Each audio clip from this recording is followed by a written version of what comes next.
ఉమ్మడి కూటమి అభ్యర్థి జ్యోతుల నెహ్రూ నామినేషన్ వేశారు. కాకినాడ జిల్లా జగ్గంపేట మండలం జగ్గంపేటలో నామినేషన్ వేశారు.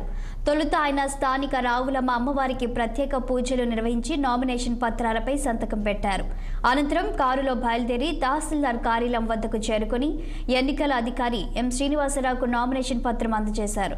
ఈ కార్యక్రమంలో నెహ్రూ కోడలు జ్యోతుల లక్ష్మి, మనుమడు అనీష్ నెహ్రూ, జగ్గంపేట నియోజకవర్గ Janasena party in charge Tummalapalli Ramesh, Kothakondababu, BJP నాయకులు వర్మ తదితరులు పాల్గొన్నారు.